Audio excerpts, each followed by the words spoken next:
इति के द्वादशाय कृत्य का वर्णन, स्कंद और वामदेव का कैलाश पर्वत पर जाना तथा सूत जी के द्वारा इस संगीता का उपसंहार। स्कंद जी कहते हैं, महादेव 12वें दिन प्रातः काल उठकर श्राद्ध करता पुरुष स्नान और नित्य कर्म करके शिव भक्तों, यतियों तथा शिव के प्रति प्रेम रखने वाले ब्राह्मणों को निमंत्रित करे। मध्याह्न काल में स्नान करके पवित्र हुए उन ब्राह्मणों को बुलाकर भक्ति भाव से विधि पूर्वक भांति भांति के स्वादिष्ट अन्न भोजन कराएं।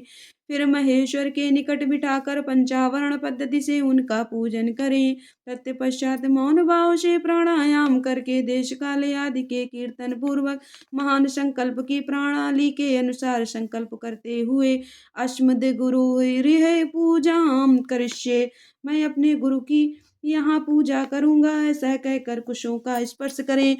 फिर ब्राह्मणों के पैर धोकर आचमन करके श्राद्ध करता मौन रहें और भस्म से विभूषित उन ब्राह्मणों को पूर्वाभिमुख आसन पर बिठाएं।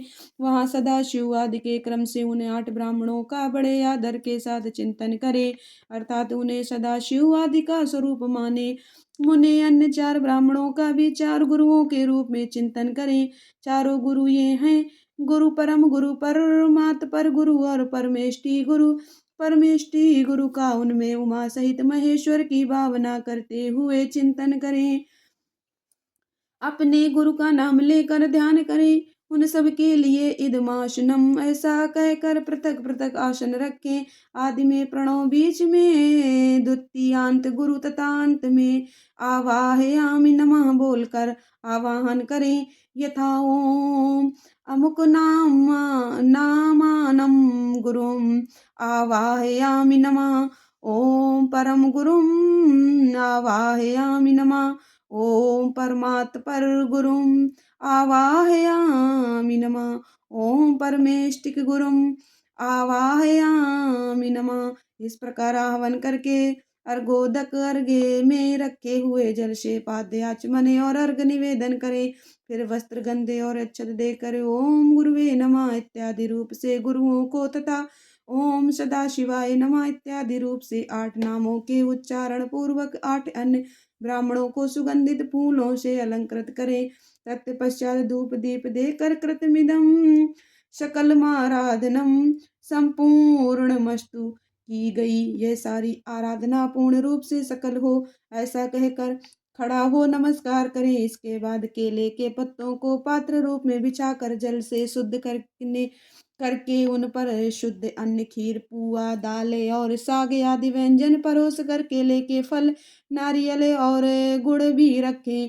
पात्रों को रखने के लिए आसन भी अलग अलग दें। उन आसनों का क्रमशः प्रोक्षण करके उन्हें यथास्थान रखें। फिर भोजन पात्र का भी प्रोक्षण एवं अभिषेक करके हाथ से उसका स्पर्श करते हुए कहें, विष्णु हव्यमिदं रक्षस्व, हे विष्णु इसे हविष्य को आप सुरक्षित करें। फिर उठकर उन ब्राह्मणों को पीने के लिए जल देकर उनसे इस प्रकार प्रार्थना करें, सदा शिवादयो में प्रीता वरदा भवन्तु, सदाशिव आदि मुझ पर प्रसन्न हो, अभीष्ट वर देने वाले हो। इसके बाद ये देवाशिव यजु 17वें 13वें 14वें आदि मंत्र का उच्चारण करके अक्षत सहित इस अन्न का त्याग करें। फिर नमस्कार करके उठें और सर्वत्राकृतमस्तु ऐसा कहकर ब्राह्मणों को संतुष्ट करके गणानाम त्वाशु यजुतेषु 19 मंत्र का 19 मंत्र का पहले पाठ करके चारों वेदों के आदि मंत्रों का, रुद्राध्याय का, चमकाध्याय का, रुद्र सूक्त का तथा सद्योजात आदि 5 ब्रह्मा मंत्रों का पाठ करें। ब्राह्मण भोजन के अंत में ही यथा संभव मंत्र बोले और अक्षत छोड़े। फिर आचमनादि जल दें। हाथ पैर और मुंह धोने के लिए भी जल अर्पित करें।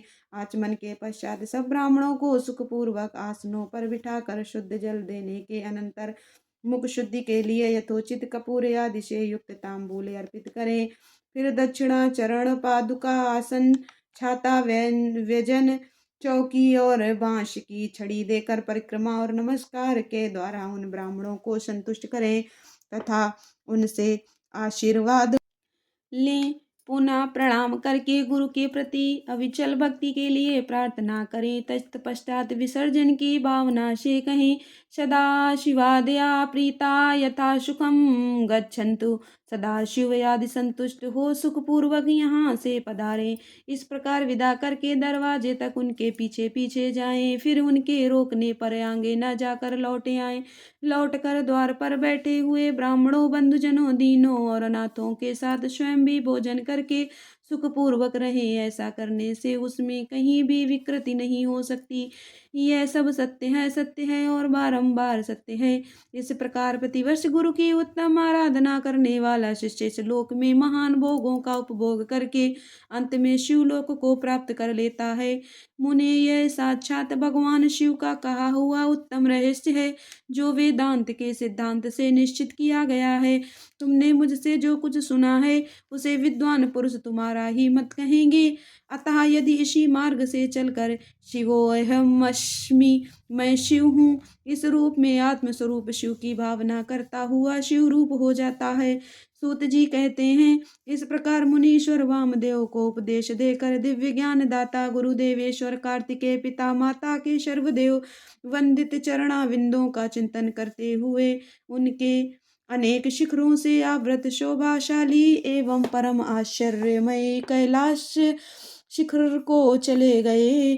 श्रेष्ठ शिष्यों सहित वामदेव भी मयूर वाहन कार्तिकेय को प्रणाम करके शीघ्र ही परम अद्भुत कैलाश शिखर पर जा पहुंचे और महादेव जी के निकट जा उन्होंने उमा सहित महेश्वर के मायानाशक मोक्षदायक चरणों का दर्शन किया।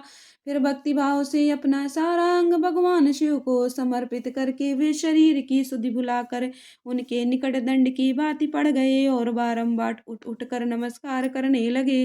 तत्पश्चात उन्होंने भांति भांति के स्त्रोतों द्वारा, जो वेदों और आगमों के रस से पूर्ण थे, जगदम्बा और पुत्र सहित परमेश्वर शिव का स्तवन किया। इसके बाद देवी पार्वती और महादेव जी के चरणाविंदों को नम अपने मस्तक पर रखकर उनका पूर्ण अनुग्रह प्राप्त करके वे वहीं सुखपूर्वक रहने लगे। तुम सभी ऋषि भी इसी प्रकार प्रणव के अर्थभूत महेश्वर का तथा वेदों के गोपनीय रहस्य, वेद सर्वस्व और मोक्षदायक तारक मंत्र ओमकारक ज्ञान प्राप्त करके यहीं सुख से रहो तथा विश्वनाथ जी के चरणों में सायुज्य रूपा अनुपम एवं उत्तम मुक्ति का चिंतन किया करो। अब मैं गुरुदेव की सेवा के लिए बद्रिकाश्रम तीर्थ को जाऊंगा। तुम्हें फिर मेरे साथ संभाषण का एवं सत्संग का अवसर प्राप्त हो। कैलाश संहिता संपूर्ण।